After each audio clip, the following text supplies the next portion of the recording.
L'avènement probable d'une nouvelle physique, les variations du cerveau au cours de la vie, un panneau solaire pas comme les autres, les zones les plus polluées du globe et la plus vieille galaxie jamais observée.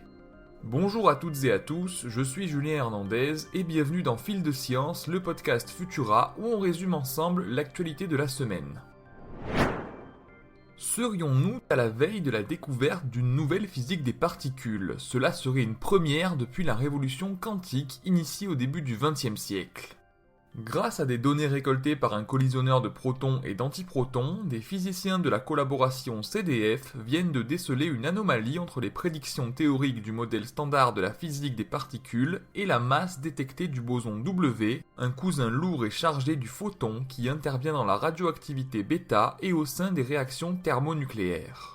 Ce dernier n'a pas de masse définie par le modèle standard, mais au sein des équations théoriques, cette dernière est contrainte par d'autres paramètres tels que la masse du boson de Higgs ou encore la charge électrique des électrons et des quarks. À l'aide des données récoltées, les chercheurs ont pu déterminer expérimentalement la masse du boson W avec une précision sans pareille. Il se trouve que la mesure entre en contradiction totale avec les prévisions théoriques de nos modèles actuels. Évidemment, il faut rester prudent dans l'interprétation des résultats. Une hypothèse auxiliaire plus parcimonieuse pourrait les expliquer, mais si ce n'est pas le cas, cela pourrait remettre en question les effets quantiques déterminant la masse de nouvelles particules et laisser la place à l'avènement d'une nouvelle physique. Notre cerveau est un organe mouvant. Tout au long de notre vie, il change au gré des expériences. Si nous connaissions déjà cela à l'échelle des neurones et de leurs connexions, un phénomène nommé plasticité cérébrale, nous en savons moins sur l'évolution du volume des différentes matières présentes dans le cerveau. La mise en commun de plus de 120 000 imageries par résonance magnétique par des équipes de chercheurs du monde entier a permis de dresser des courbes de croissance, à l'instar de celles qui ornent nos carnets de santé, mais pour nos cerveaux. Ils ont mis en évidence que certains paramètres atteignent leur maximum durant l'enfance, comme l'épaisseur corticale ou le volume de la matière grise, tandis que le volume de la matière blanche culmine seulement à l'âge adulte. L'augmentation du volume ventriculaire, liée à l'atrophie du cerveau, augmente exponentiellement à partir de 40 ans. Dans leur version définitive, ces courbes pourraient servir d'outil clinique, à l'instar de la courbe de croissance anthropométrique, afin de suivre la croissance cérébrale des enfants. Et si un panneau solaire pouvait produire de l'électricité même la nuit ? C'est peut-être la prouesse technologique que viennent de réaliser des chercheurs de l'université de Stanford. En ajoutant un générateur thermoélectrique au panneau solaire classique, ils ont mis à profit le différentiel de température existant entre le panneau solaire et l'air ambiant lors de la nuit, quand ce dernier relargue la chaleur accumulée lors de la journée pour produire de l'électricité. Bien évidemment, les ordres de grandeur de production ne seront pas les mêmes qu'en journée. Les chercheurs pensent pouvoir atteindre au maximum 2 watts par mètre carré, ce qui permettrait de produire suffisamment d'énergie pour charger un smartphone ou alimenter un éclairage LED basse consommation.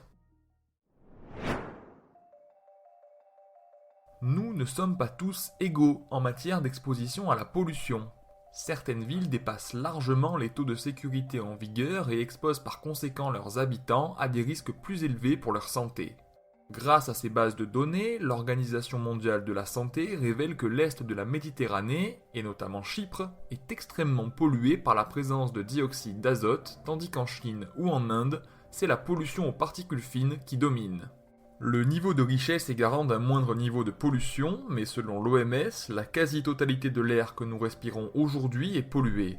Un état de fait renforcé par les investissements économiques actuels au sein d'activités qui polluent toujours plus notre atmosphère.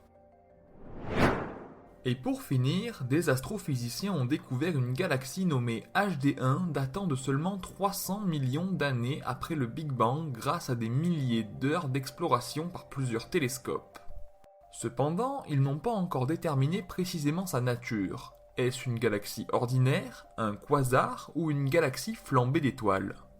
Cela pourra sans doute être clarifié par les observations très attendues du télescope James Webb qui seront normalement disponibles cet été. Les images spectaculaires de la galaxie HD1 sont à retrouver sur Futura, bien entendu.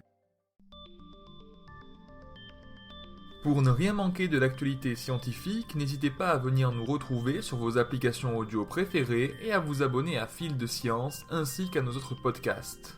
Cette semaine, je vous invite à découvrir notre dernier épisode de Chasseurs de Science consacré à la peste de feu et au premier trip au LSD de l'histoire.